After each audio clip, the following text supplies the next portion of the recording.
Welcome back to my channel दोस्तों। 2 दिन रामेश्वरम में बिताने के बाद और अनेक सुंदर मंदिर देखने के बाद हम निकल गए थे फॉर आवर नेक्स्ट डेस्टिनेशन। हमने किया था एक local cab book to go to our next location जो था मदुरई। रास्ते में हमें मिला था ये तमिलनाडु सिल्क हाउस, जहाँ से हमने 4 सिल्क साड़ियाँ ली थी। बट जब हम घर आए तब हमने देखा कि 2 सिल्क साड़ियों की क्वालिटी बहुत ही लो थी एज़ कंपेयर टू जो हमें शॉप में दिखाया गया था। तो हमें काफ़ी बुरा और सैड लगा था ये देख के। अगर आपको वो साड़ियाँ देखनी है तो आप कमेंट सेक्शन में ज़रूर लिखिएगा, हम एक रील ज़रूर बनाएंगे इसका सेपरेट।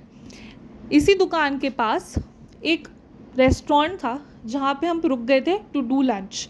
वहाँ पे हमने ये थाली खाई थी और ये बहुत ही ज़्यादा टेस्टी थी, इतनी फुल फीलिंग थी और बहुत ही अच्छा लगा खा के। मुझे और मेरे घर वालों को, हम सबको साउथ इंडियन फूड बहुत पसंद है, इसीलिए हम तो और ज़्यादा इन्जॉय कर रहे थे यहाँ का मील्स। अच्छे से खाने के बाद हम निकल गए थे to Madurai once again. Almost 2 घंटे की जर्नी थी। उसके बाद हम पहुंच गए थे हमारे होटल, जहां में हमने देखा ही क्यूट क्यूट से डॉल्स। फिर हम चले गए थे अपने रूम थोड़ा सा चेंज करने के लिए, रेस्ट करने के लिए। उसके बाद हम निकले थे to explore the local market. तो यहाँ से हमने कुछ कुछ थोड़ी मोटी चीज़ें ली। हमें बहुत ज़्यादा भूख लग रही थी, इसीलिए हम चले गए थे मुर्गन इडली। यहाँ का खाना इतना टेस्टी था, बहुत ही अच्छा लगा। पता ही नहीं था कि ये बहुत फेमस आउटलेट है। इवन दो थोड़ा सा प्लेट मैसी दिख रहा था, but it was very tasty. तो अगर आप कभी भी मदुरई आए, डेफिनेटली मुर्गन इडली जाए। इसी शॉप के सामने एक फेमस आउटलेट था सिल्क साड़ीज़ के लिए, तो हम वहाँ भी चले गए देखने के लिए कि क्या है। हमें बहुत अच्छी लगी वहाँ पे साड़ियाँ। तो मेरी मम्मी ने उनके लिए और उनकी बहनों के लिए और बाकी रिश्तेदारों के लिए भी साड़ियाँ ली। और वहाँ से हम वापस आ गए हमारे होटल, बिकॉज़ हम बहुत थक गए थे ट्रैवल करते हुए। और फिर आराम से रेस्ट करने के बाद एक गुड नाइट स्लीप लेके हम नेक्स्ट डे तैयार होके चले गए थे मंदिर। और ये मंदिर है मीनाक्षी टेम्पल, जो बहुत फेमस है मदुरई में। अंदर फ़ोन कैमराज अलाउड नहीं था, इसके लिए अंदर की क्लिपिंग्स में नहीं ले पाई, बट मैं बाहर से जितना भी ले सकती थी मैंने वो सब इस वीडियो में डाल दिया है। जितना सुंदर ये मंदिर बाहर से है, उतना ही सुंदर ये मंदिर अंदर से भी है। इतनी शांति थी अंदर, और यहाँ की जो स्ट्रॉन्ग वाइब्रेशंस थी वो बिल्कुल फील हो रहा था। बहुत ही अच्छा लगा इस मंदिर में जाकर।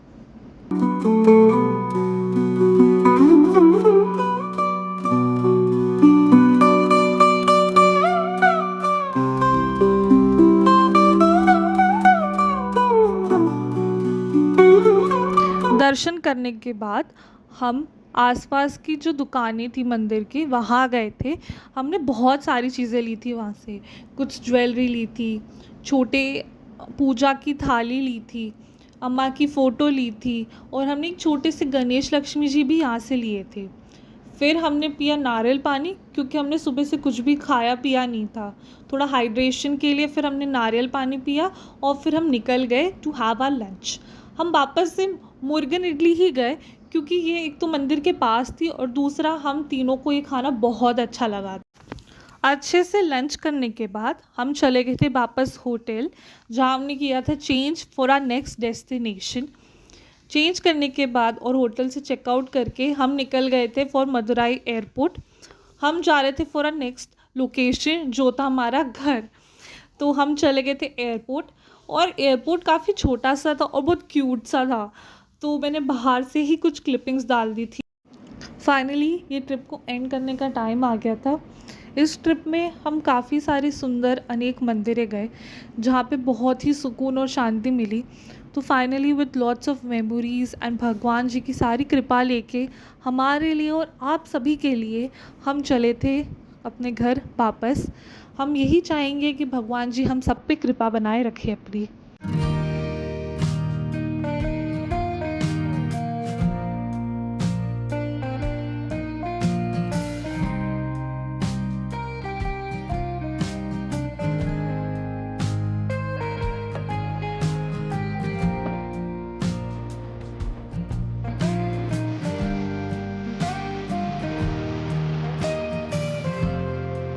बैग्स को सिक्योरिटी स्कैन कराने के बाद हम लाइन में खड़े हो गए थे, बिकॉज़ हमें लगेज चेक इन में देना था लाइन काफ़ी लंबी थी, सो हमको अराउंड 20-30 मिनट्स लग गया था हमारी चांस को आने में। बैग्स को चेक इन में देने के बाद हमने फिर से एक बार क्रॉस चेक किया हमारे flight number and gate number को, एंड देन हम उस गेट नंबर की वेटिंग स्पेस में जाके बैठ गए। 30 मिनट्स वहाँ वेट किया और मैं विंडो के पास बैठ गई थी देखने के लिए कि कौन सी फ़्लाइट आ रही है, जो आ रही है, और एक भी फ़्लाइट आई नहीं थी, विच मीन्स आई अंडरस्टूड कि वो काफ़ी छोटा एयरपोर्ट है। देन 30 मिनट्स के बाद अनाउंसमेंट हुआ कि हमारा गेट नंबर ही चेंज हो गया है।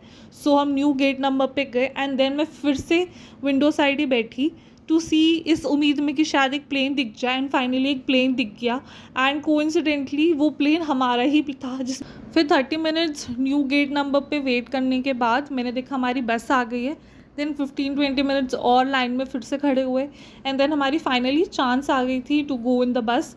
फिर उसके बाद हम गए और मैंने यहाँ से देखा कि बहुत क्लाउडी हो रहा था मौसम and it was looking very nice. बस आई वाज विशिंग कि वहाँ पे बारिश ना हो बिकॉज फिर टर्बुलेंस होगा, बट लकीली बस इट वाज जस्ट क्लाउडी, बारिश नहीं हुई थी उस दिन। फाइनली 1 घंटा वेट करने के बाद हम प्लेन में चढ़ ही गए थे। एज़ ऑलवेज़ मैंने चूज़ की थी विंडो सीट बिकॉज प्लेन में विंडो सीट की तरफ बैठ के जो व्यूज़ देखने को मिलते हैं, इट इज़ सो नाइस, मुझे तो बहुत ही अच्छा लगता है। इनफैक्ट इस प्लेन से भी काफ़ी ब्यूटीफुल व्यूज़ मिले थे, the clouds, the building, the sea, it was so much pretty.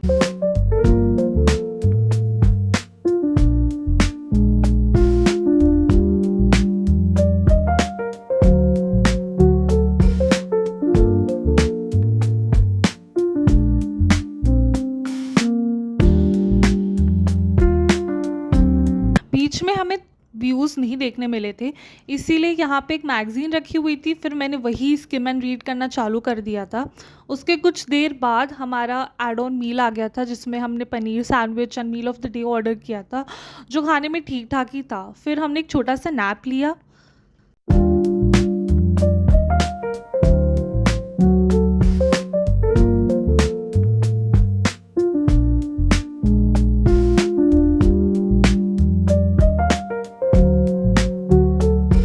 And finally हमारी 2 आवर्स की फ़्लाइट जर्नी कंप्लीट हो गई थी और हम पहुंच गए थे हमारे लास्ट डेस्टिनेशन जो था मुंबई, और हम फाइनली घर आ गए। बट यहाँ पे हमने देखा कि बहुत तेज़ बारिश हो रही है and it was very cloudy, इसलिए हमने जल्दी से लगेज कलेक्ट किया बिकॉज़ यहाँ पे जितनी तेज़ बारिश होती है उतनी ही तेज़ी से कैब प्राइसेस बढ़ते हैं, इसीलिए हमने जल्दी से कैब बुक करी और हम निकल गए बैक टू आवर घर।